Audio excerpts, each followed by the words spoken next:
എല്ലാവർക്കും നമസ്കാരം. അപ്പോൾ നമ്മുടെ ഹെർബാലൈഫ് സ്കാം പുറത്തു വന്നതോടെ ഈ ഏജൻറ്റുകളെല്ലാം മറ്റേ കാക്കക്കൂട്ടി കല്ലിട്ട പോലെ കൂട്ടോടെ ഇറങ്ങിയിട്ടുണ്ട്. വള എന്തൊക്കെയോ സംസാരിക്കാനായിട്ട്. സത്യാവസ്ഥ എന്തെന്ന് അറിയാമായിരുന്നെങ്കിൽ ഇവനൊന്നും ഇങ്ങനെ കിടന്നിട്ട് പ്രതികരിക്കത്തില്ലായിരുന്നു. എൻ്റെ കമൻറ്റ് ബോക്സ് ലാസ്റ്റ് വന്ന വീഡിയോയിലെ കമൻറ്റ് ബോക്സ് മാത്രം നോക്കിയാൽ മതി, ഇവനൊക്കെ എത്രത്തോളം ഇത് ബാധിച്ചിട്ടുണ്ടെന്ന് മനസ്സിലായില്ലേ. സത്യം പുറത്തു വരുമ്പോൾ ഉണ്ടാകുന്ന ഒരു ചൊറിച്ചിലുണ്ടല്ലോ, ആ സംഭവമാണ്.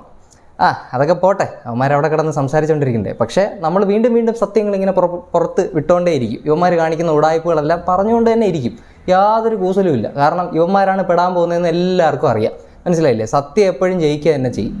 അപ്പോൾ ഇന്ന് ഞാൻ പറയാൻ പോകുന്ന കാര്യമാണ്, ഇവന്മാർ പുതിയൊരു പരിപാടിയായിട്ട് വന്നിട്ടുണ്ട്. എന്താണെന്ന് കേട്ടാൽ നിങ്ങൾ തന്നെ ചിരിക്കും, മനസ്സിലായില്ലേ. എന്താണെന്ന് കേട്ടാൽ ചിരിച്ച് ഓപ്പാട് വരും. ഞാൻ നിങ്ങളുടെ മുന്നിലേക്ക് ഇൻട്രൊഡ്യൂസ് ചെയ്യുന്നു, wellness coach academy by professor Vibhunidhi. മനസ്സിലായില്ലേ. ഈ ഒരു പോസ്റ്റർ നിങ്ങളൊന്ന് ശ്രദ്ധിച്ച് നോക്കിയേ. എന്ത് അടിസ്ഥാനത്തിലാണ് ഇവനൊക്കെ അക്കാഡമി തുടങ്ങാൻ പോകുന്നതെന്ന് എനിക്ക് മനസ്സിലാവുന്നില്ല. എനിക്ക് തോന്നുന്നു ഇതിൽ റിക്രൂട്ട്മെൻറ്റിൻ്റെ മറ്റേ ക്വാളിഫിക്കേഷൻ എന്നൊക്കെ പറയുമ്പോൾ 10ാം ക്ലാസ് തോറ്റതും അല്ലെങ്കിൽ 4ാം ക്ലാസ് ഗുസ്തി ഇതൊക്കെ ആവാനാണ് സാധ്യത. കാരണം അങ്ങനെയുള്ളവർക്ക് മാത്രമേ ഇതുപോലുള്ള ഒരു അക്കാഡമിയിലൊക്കെ ചേരാനുള്ള ധൈര്യം പോലും കാണും. പിന്നെ ഇതൊക്കെ ഗവൺമെൻറ് അറിഞ്ഞുകൊണ്ടാണോ എന്ന് എനിക്ക് സംശയമുണ്ട്. പിന്നെ ഈ അക്കാഡമിയിലെ പ്രൊഫസർ വിഭൂനിധിയുടെ ഫോട്ടോ വെച്ചിട്ടാണല്ലോ ഈ പ്രദർശിപ്പിക്കുന്നത്. ഇവൻ ഏത് യൂണിവേഴ്സിറ്റിയിൽ നിന്നാണ് ഈ നമ്മുടെ ഈ പറഞ്ഞ പോലെ ഹെൽത്ത് റിലേറ്റഡ് ഒരു ഡിഗ്രി അല്ലെങ്കിൽ ഒരു ബിരുദം എടുത്തിട്ടുള്ളതെന്ന് നമ്മളെല്ലാവരും അന്വേഷിക്കേണ്ടിയിരിക്കുന്നു. ഇവനൊക്കെ ഇങ്ങനെയുള്ള അക്കാഡമികൾ തുടങ്ങാൻ നിന്ന് കഴിഞ്ഞാൽ ഗവൺമെൻറ് ഇതൊന്നും കാണുന്നില്ലേടേ. എനിക്കതാണ് മനസ്സിലാവാത്തത്. എന്തൊക്കെ തരത്തിലുള്ള പൊട്ടത്തരങ്ങളാണ് നടന്നുകൊണ്ടിരിക്കുന്നത്. ഇത് ബീഹാറോ UP ഒന്നും അല്ലല്ലോ നാട്ടുകാരെ വന്നിട്ട് മറ്റേ ഈസി ആയിട്ട് കബളിപ്പിച്ച് പറ്റിച്ചിട്ട് പൈസയും മേടിച്ചുകൊണ്ട് പോകാനായിട്ട്.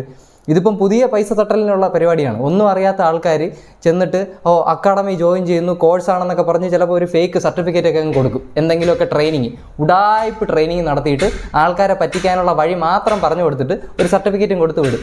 ഇത് പൈസ കൊടുത്ത് ചേരുന്നവൻ പെട്ട് അവൻ്റെ കാശ് പോകുന്നല്ലാതെ അവന് ഇതുകൊണ്ട് വല്ല ഉപകാരമുണ്ടോ?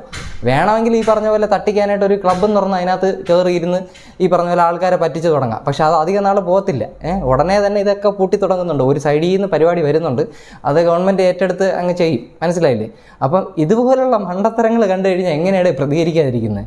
ഈ പ്രൊഫസർ വിഭൂനിധി ഏത് യൂണിവേഴ്സിറ്റിയിലെ പ്രൊഫസറാണെന്ന് എനിക്ക് പറഞ്ഞുകൂടാ. ഒരു വെൽനസ് കോച്ച് അക്കാഡമി എന്നൊക്കെ പറഞ്ഞ് ഇങ്ങനെ ഇത്രയും വിപുലമായിട്ടുള്ള രീതിയിൽ പോസ്റ്ററൊക്കെ അടിച്ച് ഷെയർ ചെയ്യാൻ മാത്രം ഇവനൊക്കെ ആരാണ് ഈ അധികാരം കൊടുത്തത്? അല്ലെങ്കിൽ ഈ അക്കാഡമി ഏത് യൂണിവേഴ്സിറ്റിയിലാണ് പ്രവർത്തിക്കുന്നത്? ഇതൊക്കെ എന്ത് അടിസ്ഥാനത്തിലാണ് ഇങ്ങനെയൊക്കെ ചെയ്ത് ആൾക്കാരെ പറ്റിക്കുന്നതെന്ന് ഒരു പിടിയില്ല. ഇതിനൊക്കെ കൊണ്ട് കാശ് കൊടുക്കുന്ന നിങ്ങളാണ് മണ്ടന്മാരാകുന്നത്, മനസ്സിലായില്ലേ. ഈ ഏജൻറ്റുമാരോട് എനിക്ക് പ്രത്യേകം പറയാനുള്ളത്, നീയൊക്കെ ഇവൻ്റെയൊക്കെ വായിക്കാത്തത് കൊണ്ട് കാശ് തള്ളിക്കൊടുക്കണം, മനസ്സിലായില്ലേ. ഇവനൊക്കെ അങ്ങ് വളർന്ന് അവസാനം വലിയൊരു പ്രശ്നം വരുമ്പോൾ ഇവൻ്റെ കയ്യിലൊക്കെ അമ്മാതിരി കാശുണ്ട്. ഇവനൊക്കെ രായ്ക്ക് രാമാനം സ്ഥലം വിടും, നീയൊക്കെ ഇവിടെ തെണ്ടി തിരിഞ്ഞ് നടക്കും. ഇനിയും എൻ്റെ കമൻറ്റ് ബോക്സിൻ്റെ അടിയിൽ വന്ന് കമൻറ്റ് ചെയ്യണം. പിന്നെ ഒരു കാര്യം കൂടെ എനിക്ക് പറയാനുണ്ട്. ഞാൻ പോയൊരു ക്ലബ്ബുണ്ടല്ലോ, അതായത് നമ്മളെ പ്രസ് മീറ്റ് കഴിഞ്ഞ് ഞാൻ ഈ പോയ ക്ലബ്ബ്, അതായത് ലെവൽ 10 വെൽനസ് സെൻറ്റർ, നമ്മളെ മുടവൂർപ്പാറ എന്ന് പറഞ്ഞിട്ട് ക്ലബ്ബ്, അവിടെയാണ് ഞാൻ ആദ്യമായിട്ട് പോകുന്നത്, മനസ്സിലായി. ഇവർ ക്ലബ്ബെന്നൊക്കെ പറയും, അത് ഈ പറഞ്ഞ പോലെ ഒരു ശ്മശാനം എന്നേ എനിക്ക് പറയാൻ പറ്റൂ. കാരണം ഭാവിയിലേക്കുള്ള കുറേ ശവങ്ങളെ സൃഷ്ടിച്ച് കൂട്ടുന്ന ഒരു സ്ഥലമാണത്. അപ്പോൾ ആ സ്ഥലത്തിൻ്റെ ഈ പറഞ്ഞ പോലെ വാർത്ത പുറത്തു വന്നപ്പോഴേക്കും ഞാൻ പിന്നെ പെട്ടെന്ന് ശ്രദ്ധിച്ചൊരു കാര്യം ഞാനൊരു വീഡിയോ നിങ്ങൾക്ക് കാണിച്ചു തരാം. ഇവന്മാർക്ക് എത്രത്തോളം ഇവന്മാർ ഉടായ്പുണ്ടെന്നുള്ള ഏറ്റവും വലിയ ഉദാഹരണമാണ്. അവിടെ ഉണ്ടായിരുന്ന പഴയ ബോർഡ്, ലെവൽ 10 വെൽനസ് സെൻറ്റർ എന്നുള്ള സാധനത്തിൻ്റെ ബോർഡ് മാറ്റി ഇപ്പം വെറും വെൽനസ് സ്റ്റുഡിയോ എന്നുള്ളൊരു ബോർഡ് ഈ ഇടയ്ക്കാണ് ഞാൻ കണ്ടത്. അപ്പം നിങ്ങൾക്ക് മനസ്സിലായില്ലേ ഇവന്മാർ എത്രത്തോളം ഉടായ്പാണ് കാണിക്കുന്നതെന്ന്. അതായത് പേര് വരെ മാറ്റി. അതായത് ഈ ന്യൂസിൽ വന്ന ഇമ്പാക്റ്റ് ഇവരെ ബാധിക്കാതിരിക്കാനായിട്ട് പേര് വരെ മാറ്റി. ആൾക്കാരെ ഇനി ലെവൽ 10 വെൽനസ് അല്ല, അത് വെൽനസ് സ്റ്റുഡിയോ എന്നുള്ള പേരിലാണ് അറിയപ്പെടാൻ പോകുന്നത് കേട്ടോ. മുടവൂർപ്പാറ അവിടെ തന്നെയാണ് ഞാൻ പോയത്. അവിടെ യാതൊരു ക്വാളിഫിക്കേഷനും ഇല്ലാത്ത 2 പേരാണ് ഇരിക്കുന്നത്. അവിടെ നിങ്ങൾ കയറി ചെല്ലുമ്പോൾ തന്നെ സാർ മേഡം എന്നൊക്കെ വിളിച്ച് നിങ്ങളെ ട്രാപ്പിലാക്കാൻ നോക്കും. ചെന്ന് പെട്ടുകൊടുക്കരുത് മക്കളെ. അതുകൊണ്ട് ഈ കാര്യങ്ങളൊക്കെ ഓർത്ത് വെച്ചാൽ നന്നത്. പിന്നെ ഇതിൻ്റെ അടിയിൽ സ്വാഗതം, നമ്മുടെ ഏജൻറ്റുമാർക്ക് പ്രത്യേക സ്വാഗതം. നിങ്ങൾ എന്ത് പറയുന്നോ എനിക്ക് സമയമുണ്ടെങ്കിൽ ഞാൻ മറുപടി തരും, ഇല്ലെങ്കിൽ അത് അതിൻ്റെ പാട്ടിന് അവിടെ കിടക്കും, മനസ്സിലായില്ലേ. നിങ്ങൾക്ക് ഇങ്ങനെ സംസാരിച്ചുകൊണ്ടേയിരിക്കാം, എന്ത് വേണോ പറഞ്ഞുകൊണ്ടിരിക്കാം. സത്യം പുറത്തു വരെ തന്നെ ചെയ്യും. വീണ്ടും ഇതിൻ്റെ ഉടായ്പകളുമായിട്ട് വീണ്ടും വരുന്നതായിരിക്കും. അടുത്ത വീഡിയോ കിട്ടുമ്പോഴത്തേക്കും ഉറപ്പായിട്ടും വീണ്ടും പ്രതികരണമായിട്ട് വരും. മാമനോടൊന്നും തോന്നല്ലേ?